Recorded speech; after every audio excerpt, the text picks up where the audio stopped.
तो जिसके सत्संग परमात्मा ने करना था, उस बहन ने उस दामोदर सेठ की धर्म पत्नी को, उस धर्मवती को, धर्मवती नाम था उसका, धर्मवती को भी आमंत्रित कर दिया कि हमारे घर आइए, हमारे गुरुजी आओगे, बहुत बढ़िया ज्ञान सुनाते हैं।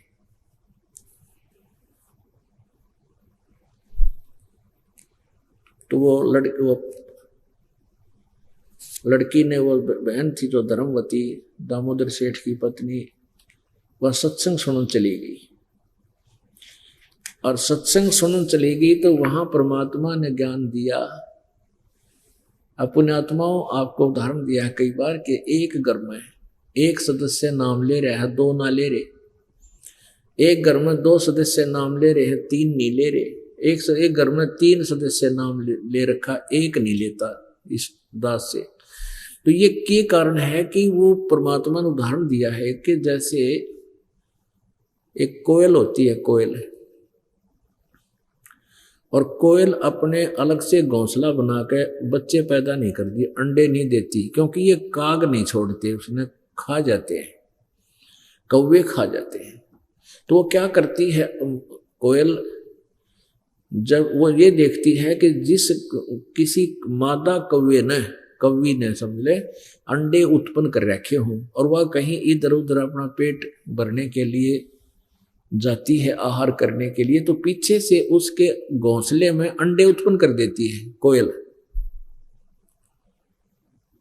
अब जो कौवी वापस आती है, मादा कौवा, तो वो देखती है कि 4 अंडे हो गए। अब वो पहचान पाती नहीं मेरा कौन सा है, नहीं तो वह गिर दे नीचे, ठा के या खा ले उन्हें। तो उसका इनो डर रह के तेरा अपना ना खराब हो जाए।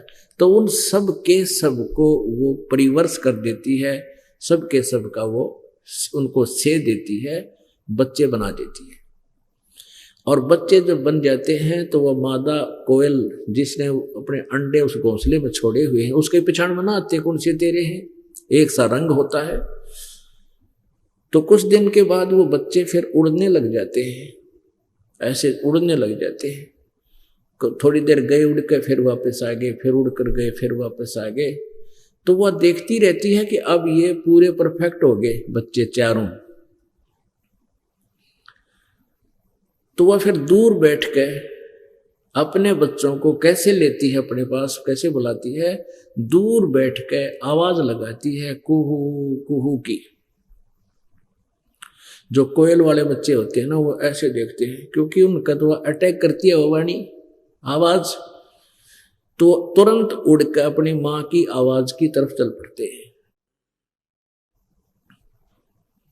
अब वो मादा कौवी कुछ दूर तो उनके पीछे भागती है, मेरे बच्चे गए गए। फिर वह कोयल फिर और आगे चली जाती है, वहां जाकर कुहू कुहू करने लग जाती है। तो फिर वो बहुत दूर चले जाते हैं, तो वो कौवी वापस आ जाती है, कहीं तेरे वो दूसरे बच्चों का कोई हानि ना कर दे, उनको छोड़ देती है। तो पुण्यात्माओं, वो काग आड़िया कहता असर नहीं, वो काग वाले बच्चा कहते असर नहीं उस वाणी का, और कोयल वाला का हो गया। तो ऐसे ही परमात्मा कबीर जी अपनी पुण्यात्माओं को ऐसे ही जगह पर जन्म देता है, और जब वो थोड़े से समझण जोगे हो जाए ना, फिर अपनी वाणी बोलते हैं। दास ने गांव गांव में, नगर नगर में जाकर या कोयल की वाणी बोली, परमेश्वर की वाणी का वहां प्रचार किया। जो कोयल के बच्चे थे बस उसी समय गेर लाग लिए, आज तक अटल है। और उसी घर के मनमाने 2 सदस्य ना लाग रहे, वही भी उनका दिमाग चाटे, बकवाद करे, क्योंकि वो काग के थे, वो काल के हैं। और जो परमात्मा के बच्चे थे वो आज देख लो यहां रंग लग गया। तो परमेश्वर कहते हैं सटदर दोनों दीन का, दिल में दोष ना धार, सतगुरु का कोई एक है, यू काल का सब संसार। काल ने तो अपने आहार के लिए बच्चे पैदा करवा रखे। जैसे गीता जी अध्याय नंबर 7 के श्लोक नंबर 12 में कहा कि तीनों गुणों के भाव से जो कुछ भी उत्पन्न, जो कुछ भी हो रहा है उसका मुख्य कारण मैं हूं, उसका निमित्त मैं हूं। वो मुझसे ही हो रहे ऐसा जान, लेकिन मैं इनमें नहीं, ये मुझ में नहीं। क्योंकि रजगुण ब्रह्मा से संतान उत्पत्ति, ये काल के लिए। सतगुण विष्णु से हमारे एक दूसरे मोह ममता की सती थी, ये भी काल के लिए यहां रोके रखा है। और भगवान तमगुण शिव जी से हमारा संहार करवा देना, ये भी काल के लिए। तो कहते हैं जो परमात्मा कबीर जी की शरण में आ गए उनका असर हो नहीं सकता, वो काल के जाल में रह नहीं सकते, उन पर काग का यानी काल का असर नहीं हो सकता। तो एक का सत्संग सुना था उस बेटी ने, दामोदर की पत्नी ने, धर्मवती ने सत्संग सुना, परमात्मा ने विचार व्यक्त किए थे। और वो ब्रह्मा ये विष्णु शिव जी शंकर की कति कट्टर पुजारी थे वह सेठ जी। परमात्मा ने उस दिन सत्संग सुनाया और कहा भाई 2 दिन की गुजरान जगत में है, आज तुम्हारे पास सब कुछ है, संपत्ति है, सेठ है, कल को पैसा हमारी मृत्यु हो जा के साथ चलेगा। तो इस प्रकार के काफी उदाहरण दिए परमात्मा ने। उस बेटी का थी सास। और फिर ये कहा भाई गुरु बिन माला फेरते, गुरु बिन देते दान, गुरु बिन दोनों निष्फल हैं, चाहे पूछो वेद पुराण। अब वह बेटी नाम तो किसी गुरु को तो बना नहीं रखा था, लेकिन साधना बहुत करती थी। फिर उसको पता चला गुरु बिना तो सारी वे व्यर्थ है। परमात्मा कबीर जी ने समझा था कि राम कृष्ण से कौन बड़ा, उन्हों भी गुरु कीन, और 3 लोग के वह धनी गुरु आज्ञा थी। कहते राम कृष्ण को तो आप बड़ा मानते हो, यहाँ का सुप्रीम मान रहे हो तुम्हारी अपनी सोच से, और उन्होंने भी गुरु बनाए। वशिष्ठ मुनि को श्री रामचंद्र जी ने गुरु बनाया और दुर्वासा जी को श्री कृष्ण जी ने गुरु बनाया। संदीपनी जो थे श्री कृष्ण जी के अक्षर ज्ञान के गुरु थे, जैसे टीचर होया करे। आध्यात्मिक ज्ञान के गुरु दुर्वासा जी थे। तो उस बेटी का समझ में आ गया भाई सचमुच गुरु तो बनाना चाहिए। अब उसके सामने एक समस्या आ गई बेटी का, उस धर्मवती का। उसने अपनी सहेली से कहा बहन मत नाम लूंगी, मत नाम लेना चाहती हूँ, कल न जीवन मेरा जीवन मृत्यु होगी तो जीवन नहीं रहा था, क्या करूंगी मैं। और परमात्मा कहते थे कि मेरी शरण में आने से तुम्हारी अकाल मृत्यु होगी, वह भी नहीं होगी, यह गारंटी देता हूं। अब उस बेटी के इस बात का भी डर हो गया, क्योंकि ज्ञान जब हो जाता है ना इस जीवन का, मनुष्य जन्म के महत्व से जब परिचित हो जाता है, एक एक पल भारी हो जाए अच्छी आत्मा को, हे भगवान कहते मृत्यु हो जाए कल में और नाम बिना रह जाऊं मैं।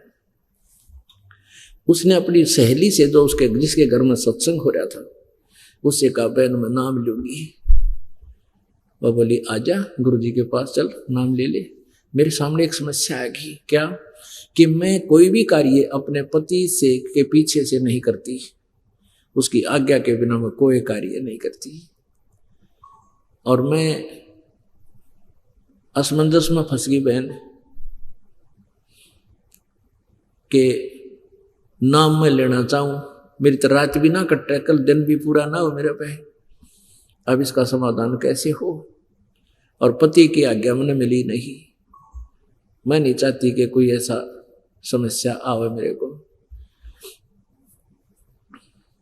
कहने लगी इसका समाधान था, फिर गुरु जी बताओगे, चल उनके पास चलते प्रार्थना करें। उसने सारी कहानी बता दी।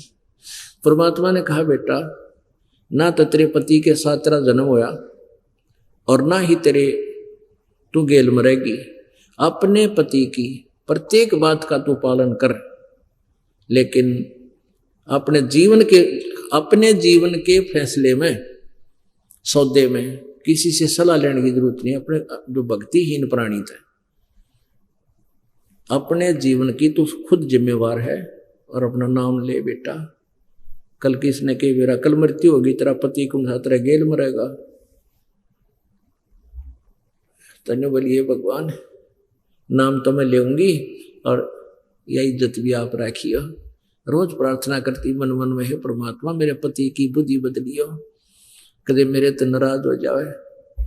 नाम ले की भक्ति शुरू कर दी।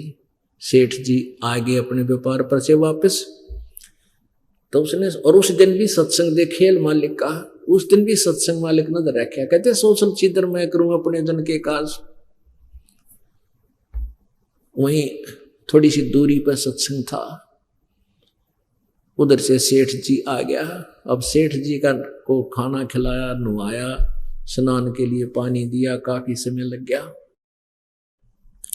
उसके साथ की सहेली आई, उसने कह दिया कि बहन बाहर आकर बता दे, तुम बोलियो ना सेठ जी आ रहे हैं, मेरा दाव लगेगा तो मैं आऊंगी, तुम जाओ।